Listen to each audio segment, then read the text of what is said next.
Meeting van ముందు బాబు మీరందరూ ముందు రావాలి అన్న. అందరికి ఎవరన్నా అన్న అన్న వెనక అందరు వచ్చాను అందరినీ అన్నా ముందుకు వచ్చేసేయండి. మీటింగ్ ముందర అన్నా ముందుకెళ్ళండి. సామిక్షం ఫ్రంట్ ముందుకెళ్ళండి. దయచేసి ముందుకెళ్ళండి. ఇంకా ఆంధ్రప్రదేశ్ లో రాయలసీమలో అనంతపూర్లో బండ్లపల్లిలో ఈ పథకాన్ని ప్రారంభించడం జరిగింది. ముఖ్యంగా ఈ పథకం ఉద్దేశం ఏంటంటే వలసలు నివారించడం కోసం. వలసలు అంటే ఈ ప్రాంతంలో మన రాయలసీమ ప్రాంతంలో మహారాష్ట్ర, బెంగళూరు, ముంబాయి, కోస్తా ప్రాంతానికి మనం కడుపు చేత పట్టుకొని పనులు చేసుకునే పరిస్థితి ఏర్పడినది. అలాంటి పరిస్థితుల్లో మన దివంగత నేతైనటువంటి వైఎస్ రాజశేఖర రెడ్డి గారు ఏ యొక్క కూలి వాళ్ళు, ఏ పేదవాళ్ళు బాధపడకూడదు, వాళ్ళకు ఖచ్చితంగా పని హక్కు కల్పించాలని చెప్పి మన రాష్ట్రంలోనే ఆ పథకాన్ని ప్రారంభించడం జరిగింది. కానీ ఈరోజు ఈ బీజేపీ ప్రభుత్వం ఆ పథకాన్ని ఎత్తేసే కుట్ర చేస్తుంది. అది ముఖ్యంగా ఈ మన దక్షిణాది రాష్ట్రాల్లో ఈ పథకాన్ని ఎక్కువ ఉపయోగించుకుంటున్నాం మన పేదవాళ్ళందరూ కూడా. అంటే ఉత్తరాంధ్రలో తక్కువగా ఉత్తర రాష్ట్రాల్లో ఉపయోగించుకున్నారు అనే బీజేపీ ప్రభుత్వం కుట్రపడుతూ ఈ పథకాన్ని ఎత్తేసి కుట్ర చేస్తుంది. మరి ముఖ్యంగా మన మహాత్మా గాంధీ ఈ స్వాతంత్రం కోసం పోరాటం చేసిన వ్యక్తి, మనంతో మహాన్నత వ్యక్తి. అతని పేరు మార్చి నాథురామ్ గాడ్సే పేరు పెడుతుంది. మనందరూ ఒప్పుకున్నామా? మళ్ళీ ఈరోజు మన పోరాటం కోసం, మీ హక్కుల కోసం, మీ సమస్యలు తెలుసుకోవడం కోసం మీ ముందుకు వచ్చింది అక్క. ఈ రోజు గతంలో కాంగ్రెస్ ప్రభుత్వంలో వైఎస్ రాజశేఖర గారు ఉన్నప్పుడు ఏ విధంగా మీకు సంక్షేమ పథకాలు అందాయి? పింఛన్ కానీ, రైతులకు రుణమాఫీ కానీ, విద్యుత్ రుణమాఫీ కానీ, అన్ని కూడా ఉచిత విద్యుత్ కానీ, మన ఫీజు రియంబర్స్మెంట్ పథకాలు కానీ ఎన్నో వైఎస్ రాజశేఖర గారు కల్పించారు. ఈ రోజు మా కాంగ్రెస్ పార్టీ పెట్టిన పథకాలు చెప్పుకొని అధికారంలోకి వచ్చినటువంటి జగన్మోహన్ రెడ్డి గారు కానీ, అదేవిధంగా చంద్రబాబు నాయుడు గారు కానీ మా పథకాల పేరు ఇప్పుడు మార్చుతున్నారు తప్ప కొత్త పథకాలు పెట్టి ఉద్యోగాలు ఇచ్చే పరిస్థితి కనపడడం లేదు. అందుకోసమే మన ముందుకు వచ్చింది అక్క. మీరందరూ అక్కకు మన పాదాలు అడిగేసి అక్కకు చేదోడుగా ఉంటూ ఈ రాష్ట్రానికి రావాల్సిన ప్రత్యేక హోదా కానీ, ఈ రాయలసీమకు రావాల్సిన ప్రత్యేక ప్యాకేజీ కానీ అవి సాధించుకోవాలంటే ఏకైక పార్టీ అది కాంగ్రెస్ పార్టీనే. కానీ ఇక్కడ ఉండే అన్ని పార్టీలు కూడా బీజేపీకి బానిస అయిపోయాయి. ఈ రోజు ఒక శివగిలాగా ఈరోజు అక్క మన ముందుకు వచ్చి మన హక్కుల కోసం పోరాటం చేస్తుంది. మన ఈరోజు పోరాటం చేస్తుంటే ఈరోజు కొంతమంది ఇక్కడ ఉన్నటువంటి రాజకీయ నాయకులు, అధికారుల పార్టీలు వాళ్ళ గుండెల్లో తరగబుట్టుకున్నాయి. అరే ఇక్కడ సెమిలో మీటింగ్ పెడితే మా పరిస్థితి ఏంటి? ఈరోజే పోయినసారి ఒక సామాన్యుడు హుసేన్ బాషా, ఒక పిఓపి వ్యాపారం చేస్తున్న సామాన్యుడు 6,300 ఓట్లు వచ్చాయి. 6,300 ఓట్లు వచ్చాయి ఒక సామాన్యుడు. కోట్ల రూపాయలు పడగట్టిన వ్యక్తులకు అతను పోటీ చేశాడు. మళ్ళీ ఈ రోజు అంటే సామాన్యుడికి 6,300 ఈ రోజు మనం మీటింగ్ లో అడ్డుకోవడం జరుగుతుంది. ఎక్కడ మాకు పర్మిషన్ ఇచ్చారు? ఏ రాజకీయ నాయకుడు వచ్చినా, చంద్రబాబు నాయుడు వచ్చినా, జగన్మోహన్ రెడ్డి వచ్చినా, ఎన్టీ రామారావు వచ్చినా ఆ సెంటర్ లో మీటింగ్ పెడతారు. కానీ ఈరోజు మనకి ఎందుకు పర్మిషన్ ఇవ్వలేదు? భయపడి కాంగ్రెస్ పార్టీకి భయపడుతున్నారు. సార్ ఇదే మా విజయం. అక్క తోడుగా ఉంది. ఖచ్చితంగా 29లో మేము చెప్తున్నాం, ఆళ్లగడ్డ నియోజకవర్గంలో జెండా వేస్తాం, పార్లమెంట్ లో జెండా వేస్తాం. ఈ రోజు మా మీటింగ్ అడ్డుకొస్తున్నారు, కానీ మా శక్తిని మీరు అడ్డుకోలేరు.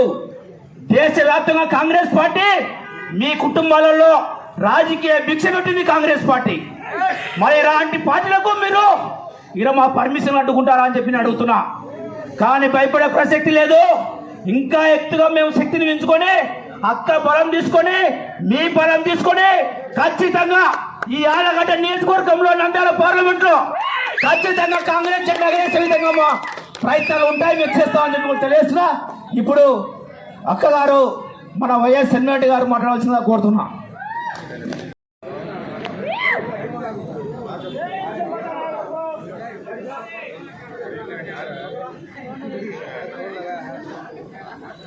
అందరికీ నమస్కారం. అన్న, నేను ఎలాంటి ఉన్నా మీకు అందరికీ తెలుసు. 3 రోజుల నుండి ఇక్కడే తిరుగుతున్నాను, పోరాటం చేస్తా ఉన్నాము. ఏదో చిన్న జెండాలు కట్టించుకుని కూడా మాకు ఎంతో డిస్టర్బ్ చేశారు, మీరు అందరూ చూశారు. ఈరోజు అసలు నాకు మాట్లాడానికి కూడా మాటలు రావట్లేదు. మా నాన్న చనిపోయినప్పుడు నాకు ఏడుపు రాలేదు, ఈరోజు ఏడ్చాను నేను. చూడండి, ఈరోజు మీ ముందుకు ఓటర్ లిస్టు చేతిలో పట్టుకొని మీతో ఓట్లు అడగడానికి మేము రాలా. మీ యొక్క సమస్యలు చేతిలో పెట్టుకొని ఆ అమ్మ వచ్చింది, సమస్యలు తెలుసుకోవడానికి వచ్చింది, మీ సమస్యలు పరిష్కారం చేద్దామనే వచ్చింది. అలాంటప్పుడు ఇలాంటి ప్రోగ్రాన్ని కూడా అడ్డుకోనికి, సరే వాళ్ళు నాయకులు అడ్డుకోవచ్చు, ప్రజలైనా మీరు మాకు స్వాగతించడం ఇంత మంచిదినా? ఇప్పుడు ఇదే ఊర్లో 300 ఎకరాలకు చెరువు ఉంది. కరువు పని కింద దానికి పూడికలు క్లీన్ చేసుకొని చెరువు చేసుకుంటే కొన్ని వేలాది ఎకరాలకు ఆ యొక్క నీరు ఉపయోగపడుతుంది. ఆ చెరువుని సగం దాకా కబ్జా అయిపోయినాయి. మీకు ఎవరికైనా తెలుసా? మరి 150 ఎకరాలు కబ్జా అయిపోయినాయి. తెలుసా మీకు? ఎవరికి తెలియదు. ఎందుకంటే ఇలాంటి వల్ల బయట పెడతామంటే మాకు రానివ్వరు. ఖచ్చితంగా ఇప్పుడు ఎవరి స్థాయిలో వాళ్ళు బయట పెడతారని చెప్పేసి ఇలాంటి వాళ్ళకి రానివ్వరు. ఖచ్చితంగా ఏదో ఒక రోజు, ఇప్పుడు పొద్దు పొడుతుందని చెప్పి ఆనందపడద్దు, పొద్దు ఊకే సమయం కూడా వస్తుంది. పొద్దు ఊకిందని కూడా మీరు సంతోషపడద్దు, పొద్దు పొడిచే రోజు కూడా మళ్ళీ వస్తుంది.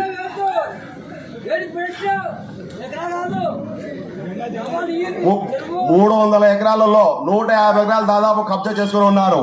కాంగ్రెస్ పార్టీ ఆళ్లగడ్డలో కానీ, రాష్ట్రంలో కానీ, దేశంలో కానీ ఈ మూడింటిలో ఎక్కడ వచ్చినా కూడా కబ్జా చేసిన వాళ్లకు తాళ తీయడం ఖాయమని మీ ఎదురు నేను చెప్తా ఉంటా. ఖచ్చితంగా గవర్నమెంట్ వస్తువులు అది కేవలం కాంగ్రెస్ పార్టీ ఇచ్చినట్టువే. ఎక్కడ చెరువులున్నా, ఎక్కడ బీడు భూములున్నా, బంజర్ భూములున్నా, ఇంద్రం ఇల్లు ఇచ్చిన సీలింగ్ భూములున్నా కాంగ్రెస్ పార్టీ ఇచ్చిందే. ఆ యొక్క కాంగ్రెస్ పార్టీ ఇచ్చిన ఒక వస్తువులు ప్రతిదీ కూడా కాపాడుకునే బాధ్యత మాపైనే ఉంది. కాబట్టి మేము మా ప్రాణాలు తెగేసినా సరే కూడా అవి రప్పించిన వరకు కూడా మేము ఊకోమని చెప్పి తెలియజేస్తున్నాము. మీరు ఎన్ని కష్టాలు పెడతారో, ఎన్ని తిప్పులు పెడతారో పెట్టండి. మీరు ఏం చేసినా కూడా మా చావే మా రక్షణ. ఇది మేము చావనిగా సిద్ధమే, కానీ మా పేద ప్రజలకు మాత్రం అన్యాయం జరిగిన గడిచిపెట్టాం. ఇది మా మేడం మాట్లాడాల్సింది కోరుతున్నాను. మేడం గారు వచ్చిన ముఖ్య ఉద్దేశం ఏంటంటే, వాళ్ళ చేనులో ఇడుపు గుంతలు తవ్వుకున్నా వాళ్ళకి డబ్బులు వచ్చేటివి, వాళ్ళ చేనుల చుట్టూ వాళ్ళు కాలువ తవ్వుకున్నా నీళ్ళ నిల్వ కోసం వాళ్ళకి డబ్బులు వచ్చేటివి. అలాంటివన్నీ చేసుకొని, అయ్యా మీరు పంటల కాలంలో పంటలు పండించుకోండి, పంటలు లేని కాలంలో మీ చేనులోనే మీరు పనులు చేసుకున్నా మీకు డబ్బులు వస్తాయని చెప్పి ఆ రోజు మహానుభావులు రాజశేఖర రెడ్డి గారు మన సోనియా గాంధీ ముందు, మన్మోహన్ సింగ్ గారి ముందు వారు ప్రవేశపెట్టారు ఈ బిల్లుని. మరి ఆ యొక్క బిల్లును ఈరోజు ఏం జరుగుతుందంటే, కేవలం 3 తింటా ఉన్నారు, కూలీలకు సరిగా అందట్లేదు అమౌంట్. వాళ్ళ యొక్క మీరు కరువు పనులకు ఎవరైతే పోతున్నారో, కరువు పనులకు పోయే వాళ్ళు మీ యొక్క జాబ్ కార్డు అనేది మీ దగ్గర పెట్టుకోండి. మీరు ఎన్రోల్ చేస్తున్నారో మీకు గుర్తు లేదు. వాళ్ళు ఏం చేస్తారు, ఒక్కరోజు మీరు పనికి పోతే మీ పూర్తి మస్టర్లు పడతా ఉన్నాయి, మీ కూలీలు పూర్తి కూడా వాళ్ళు తింటా ఉన్నారు. అవి తినడం ద్వారా ఇప్పుడు మామూలుగా హార్టికల్చర్ అని చెప్పేసి మీరు ఏమైనా తోటలు సాగు చేసుకుంటే ప్రతి ఎకరాకు 40,000 రూపాయలు గవర్నమెంట్ నుండి వస్తుంది. ఇది ఉపాధి హామీలోనే భాగం. మరి మీరు కరువు పనులు చేస్తే మీరు తోట మెయింటైన్ చేయలేదని అర్థం. మీకు ఆ డబ్బులు రావు. ఆ డబ్బులు రాక ఏ రైతు కూడా హార్టికల్చర్ వైపు వెళ్ళట్లేదు. ఇలా కాబట్టి మీరు ఏదో ఒక రోజు ఖాళీ ఉన్నప్పుడు కరువు పనికి పోయింటారు, మీ బుక్ వాళ్ళ కాడ పెట్టుకుని మస్టర్లు వేసుకున్నారు, తింటున్నారు. ముగ్గురు ఫీల్డ్ అసిస్టెంట్ ఒకరు, వాళ్ళ పైన ఉన్న ఆఫీసర్, ఇంకొక ఆఫీసర్, వాళ్ళు ముగ్గురు దగ్గర జరుగుతూ ఉంది. జాగ్రత్త పడండి. కరువు బుక్ తీసుకున్న వాళ్ళు ప్రతి ఒక్కరు పనికి వెళ్ళండి. ఒకవేళ మీకు పనికి వెళ్ళే ఉద్దేశం లేకపోతే మీరు ఆ బుక్కును క్యాన్సిల్ చేసుకోండి. ఆ రోజు కరువు బుక్కు పుట్టింది, చచ్చిపోయేంత వరకు కరువులో ఉండండి అని కాదు, కరువును తొలగించడానికి కరువు బుక్కు పుట్టింది. మేడం గారు మాట్లాడాలని కోరుతున్నాను. జై హింద్.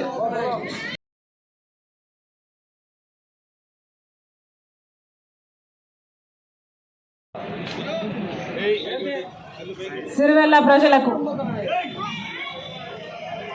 ఇంతమందిగా రాజశేఖర రెడ్డి బిడ్డ వస్తుంది అని, చూడాలి అని, వినాలి అని ఇంతమందిగా చేరి వచ్చారు. ఎంతో మంది ముస్లిం సోదరులు కూడా ఉన్నారు. ప్రతి అన్నకు, ప్రతి తమ్ముడికి, ప్రతి అక్కకు, ప్రతి చెల్లికి, ప్రతి అమ్మకు, ప్రతి అయ్యకు మీ రాజశేఖర రెడ్డి బిడ్డ శిరస్సు వంచి చేతులు జోడించి మనస్ఫూర్తిగా నమస్కరించుకుంటారు.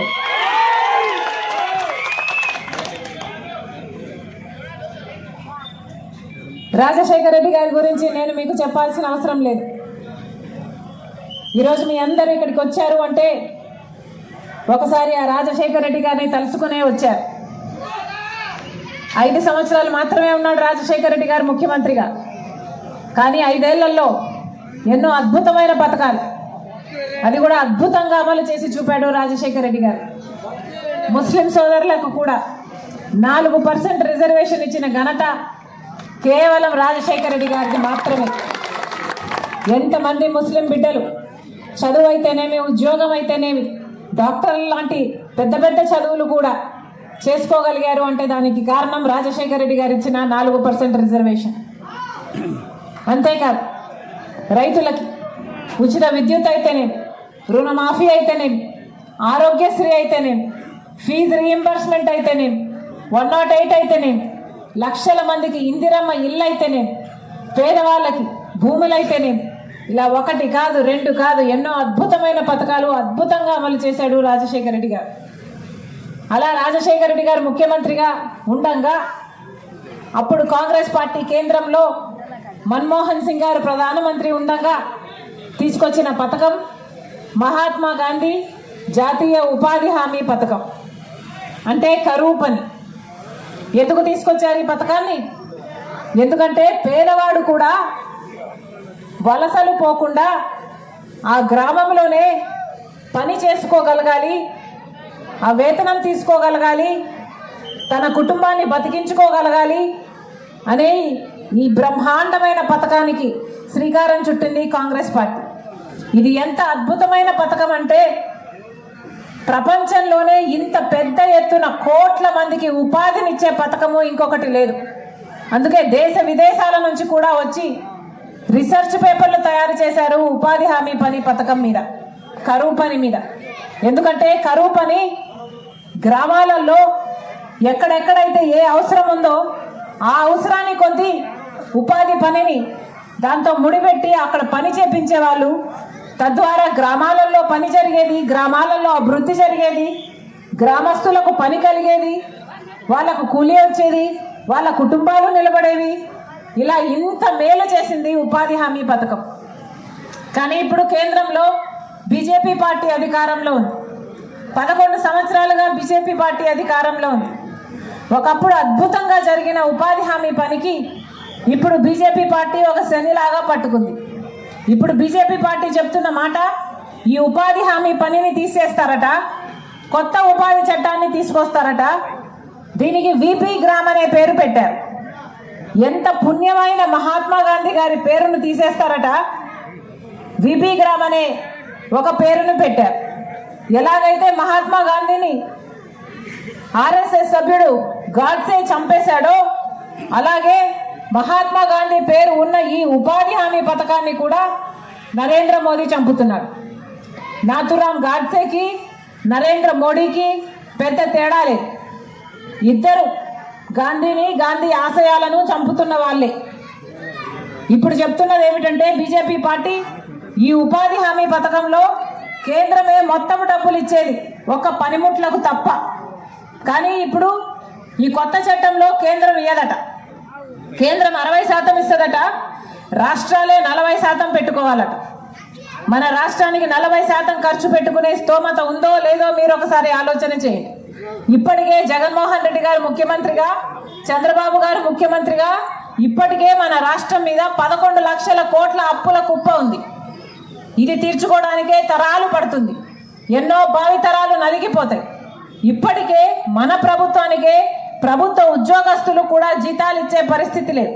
కనీసం సంవత్సరానికి 1,00,000 కోట్లు అప్పు చేయందే మన ప్రభుత్వమే గడవడం లేదు. ఇలాంటి స్థితిలో ఉపాధి హామీ పని భారం కూడా ఈ వేతనాలు ఇచ్చే 40% ఖర్చు కూడా రాష్ట్రాలు పెట్టుకోవాలనే బీజేపీ పార్టీ కొత్త చట్టం తీసుకొచ్చింది. ఇది ముమ్మాటికి మన రాష్ట్రం పెట్టుకోలేదు. ఇది ఎక్కడి న్యాయం అని అడుగుతుంది కాంగ్రెస్ పార్టీ. ఇది వరకు గ్రామాలలో గ్రామ సభలలో గ్రామానికి కావాల్సిన పనులు అంటే పూడికలు తీయడం కానీ, ఒక బావి వేసుకోవడం కానీ, రోడ్లు చేసుకోవడం కానీ, గ్రామాలలో కావాల్సిన పని కోసం వాడుకునే ఉపాధి హామీ పనిని ఇప్పుడు గ్రామస్తుల చేతుల్లో ఉండదు. గ్రామాలకు అధికారం ఉండదు ఏ పనులు చేసుకోవాలని. బీజేపీ పార్టీ చెప్తుందట ఎక్కడ ఏ పని చేయాలి అని. అంటే పక్కన ఒక కాంట్రాక్టర్ ఏదైనా ఒక ప్రాజెక్ట్ పనో ఒక రోడ్డు పనో చేస్తే ఆ కాంట్రాక్టర్ కిందికి ఉపాధి హామీ పని చేసే వాళ్ళంతా పోయి పని చేయాలన్నమాట. అంటే ఈ గ్రామాలు మండలాలు వీళ్ళంతా ఆ కాంట్రాక్టర్కు లేబర్ సప్లై చేసే కంపెనీలుగా మారిపోతాయి అన్నమాట.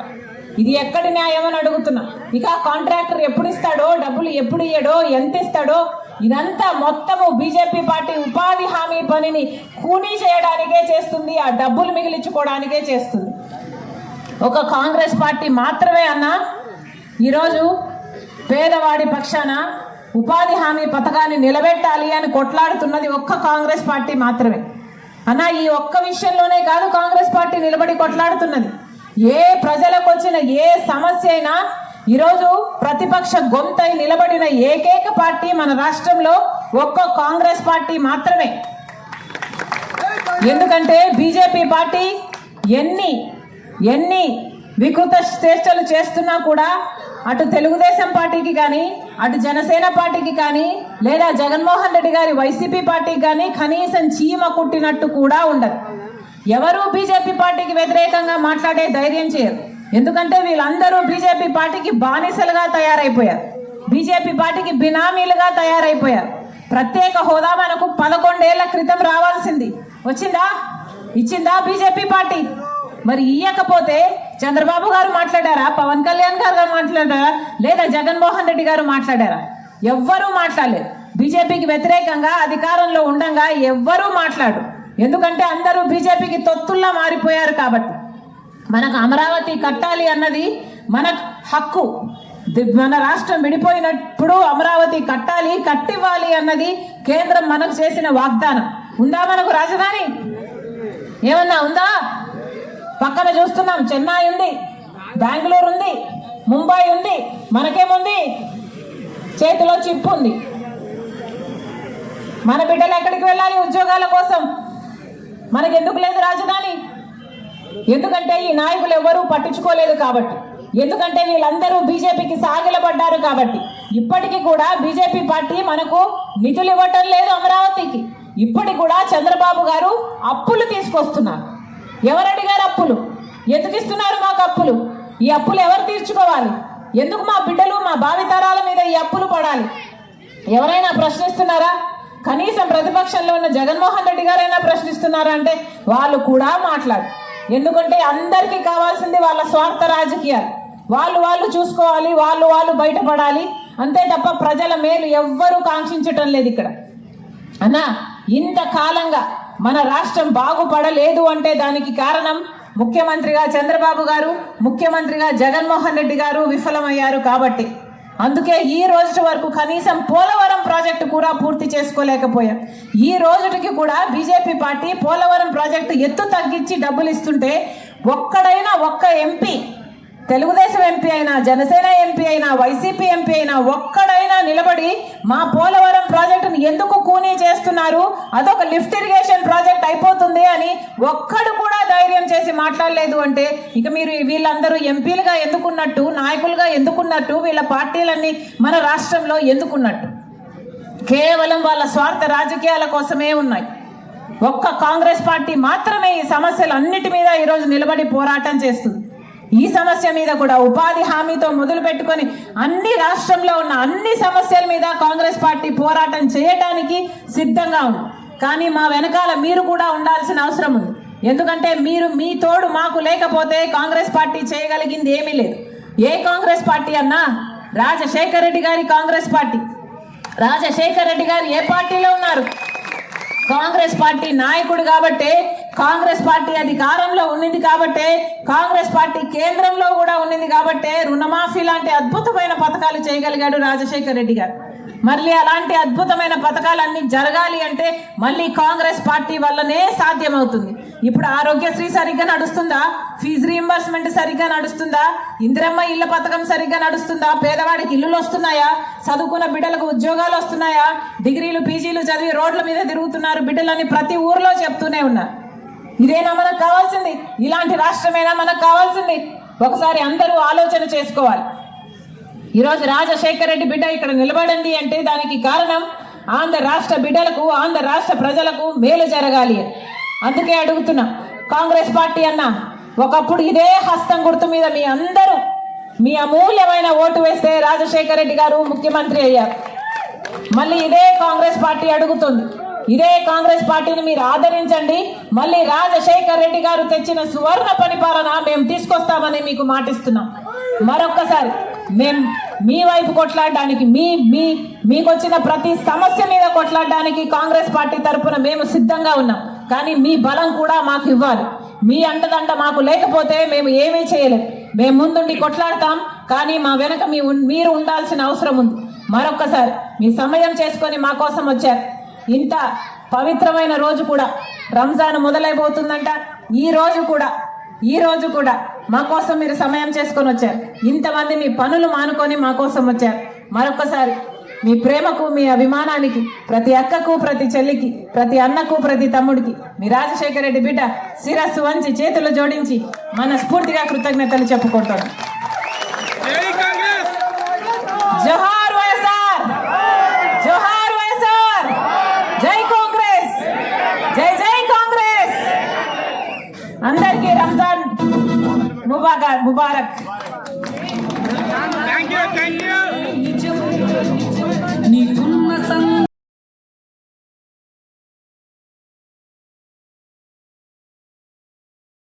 शहर सिरवल के मुबारक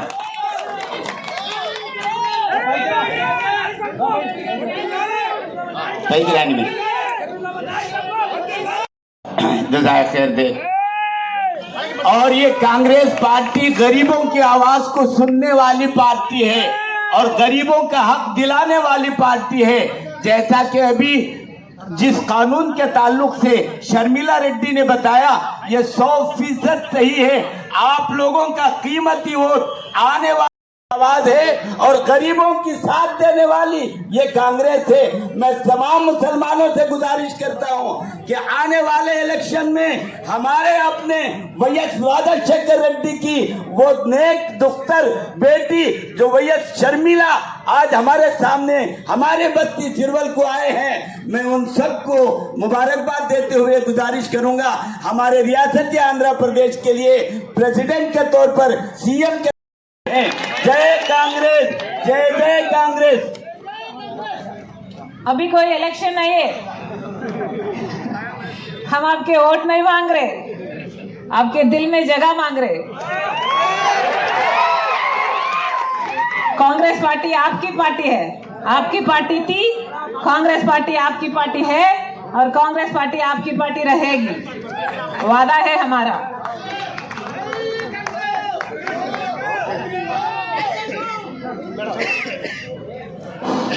ఈ కార్యక్రమానికి విచ్చేసినటువంటి అసెంబ్లీ కోఆర్డినేటర్స్ అందరికీ కూడా